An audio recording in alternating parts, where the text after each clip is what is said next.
they know how to brainstorm, they know how to be creative, and then what they need is to be able to visualize information better, to visualize and get information. And that's when I teach about Toyota. So I teach 3 tools about Toyota. One of them is the 5 Whys. The other is Genchi Genbutsu, Kaizen, A3PDCA, and that's it. I teach these tools that Toyota uses daily, basically. Toyota uses these tools to visualize information, and they say that if you have a problem and you can visualize it properly, that's half of the problem solved. And what I found out is that the students, they are not very good at visualizing data or information. And so you can be creative, but if you don't know how to get data, if you don't know how to interview a factory manager to get the hard data, if you don't know how to make a nice chart, doesn't matter how much data you get. So 3 things I teach: how to be creative through design thinking, how to visualize information. I'm going to skip this because we don't have time. And the last thing I do in my courses, I teach them how to be more entrepreneurial. Once they know how to be creative and how to get data, they can kind of really change their mind, and they really become very like, whoa, yes, we can do anything we want. And then I tell them, all right, so now is the final challenge, and there's this thing called the $5 workshop, which was invented by Tina Seelig. This workshop is very simple. I get an envelope, and I give each team an envelope. It's like a seed capital. And they have $5 there. In our country, 25 dirhams. And I tell them, okay, you have 4 hours to start a business, and come back to me in 4 hours with as much value as you can. And UA University is it's a female and male campus, and so at the first year I did this, I thought, oh my God, this is going to be a disaster, because the students are very shy. Some of them cannot go out of the campus. And then the next day I saw them. They were coming to present the results. So there were like 3 teams, and the first team came back with a bag full of money, like 836 dirhams. I said, what? What did you do? I was very surprised. The other team collected like 200 dirhams, and the other team collected 0. But 800 dirhams, it's more than the average that the Stanford teams collect in this workshop. So I was very impressed. So 3 things we teach: creativity, how to visualize information, and then how to be entrepreneurial. And we do this with workshops, mostly workshops. What's it did? Workshops. No, what this did to get this money? So what they did, yeah. So what they did, they told me they gave it to charity, because we have some rules, some regulations there. You cannot collect money; it's not allowed. So most of the time they give it to charity. After they give me my 25 dirhams back. I was asking, how did they make that money? How did they make the money? So the best way to make money is spend little, right, and create lots of value. So the team prototyped various ideas, this team in particular, and you can read the story in the book. And they came up, they tried, and nothing really works, and they tried to make cakes or whatever, And they came up with a game, a challenge game. The game is very simple. You put something on the table, and they would go to some board students, and they say, hey, I give you a challenge. Like, the student puts the hand here, and the team member puts a hand here. And say, I bet you that you cannot be faster than me if I try to reach this before you. So what happens is that the reflex of the human is a delay of 200 milliseconds. So in this situation, you can always win, the yellow one. And then after that, I teach them this trick. When you sell something, it's much better to give it for free and then ask for any donation or whatever you want. Because if you set a price, you're limiting your income. And that's what they did. It's very funny. But every year students do different things. Some of them bake cakes, some of them, they're very creative. Some of them sell Wi-Fi on the bus.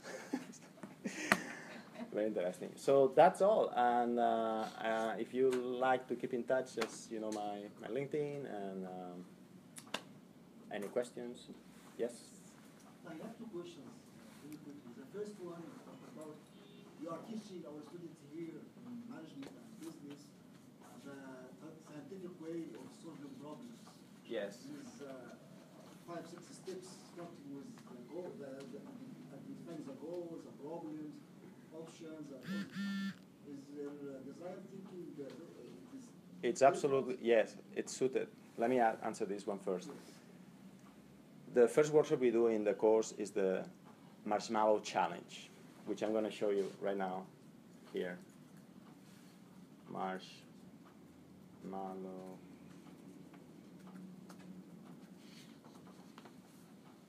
Marshmallow Challenge. This is one of the best workshops I ever seen in my life.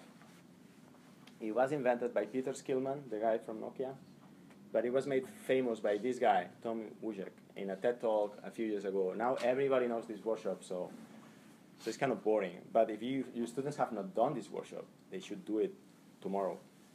This workshop makes fun of MBA people.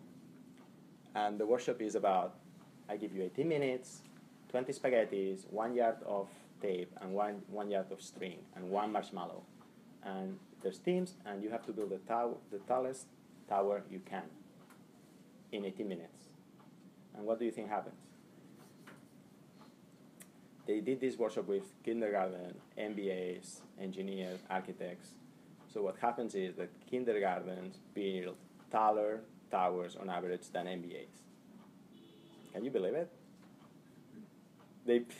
This is what happens, and you will see it. And so, well, and why this happens? Like, well, first, kindergarten don't want to be CEO of Spaghetti Inc., so they don't jockey for power, so they don't waste time on that. Another thing is that kindergartens, they dip into the problem right away. They start building the tower from minute 1. Whereas MBAs, what do you teach to the MBAs? You teach them, first you should do your research, then plan, and then execute. Do your research, plan, execute. And that's what they do. They spend about 3-5 minutes planning, and then they think about the structure, and then at the last 5 minutes they start building it. So they waste most of the time planning. And what happens is they build the tower, and then they put the marshmallow on top.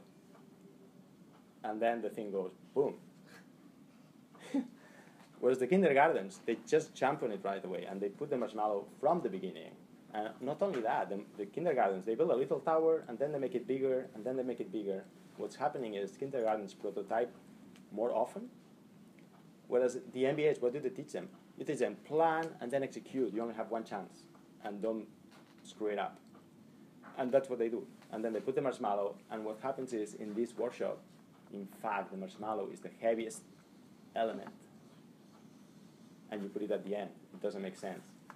And so what this guy says is, every project has a hidden assumption. If you find it late, you will fail. The earlier you find it, the better. We do this workshop, and it's great. We have lots of fun making fun of the MBAs.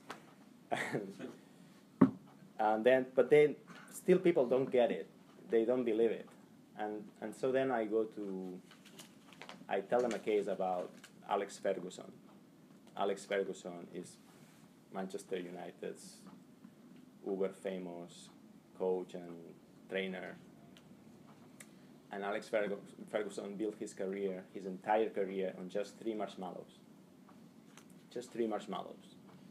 But if you want to know which marshmallows are these, you have to read my book. What's the other question? Yeah, the second one, is it does that think is a matter of science or arts? I mean, what is there is a magic formula, so can everybody can know it, so can solve this kind of matter very easily, very quickly, or it is pencil, it's art, and it might be changed from time to time and from place to place. Yes. according to the situation. What happens when you have a group of people, you end up, if you're not careful, you will end up with group thinking, right? You will end up with group thinking, like committee thinking. Like a camel is a horse designed by a committee, right? Well, that's what they say in America.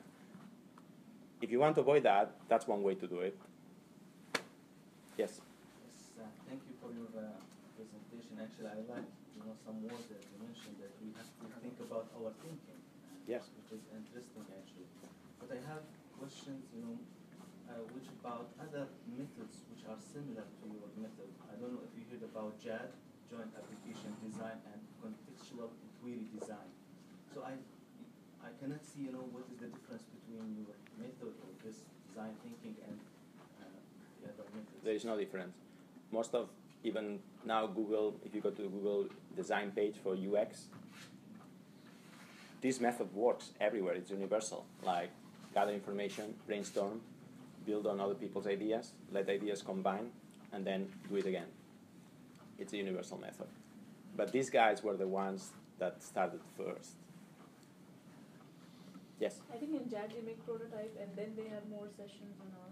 In workshops, The you don't do last that. thing, You don't make layout is prototypes. similar. The layout of the session. Right. is I didn't go deep, similar. but at the end of the brainstorming, you build a prototype, and then you would iterate, right? Yeah. So, and iterate again. Yes. I didn't go deep, but that's exactly what you're doing, I guess. What are some of the criticisms of the MBA program that you have noticed? And do you use case studies in your program? Right. So the question is, if I use case studies.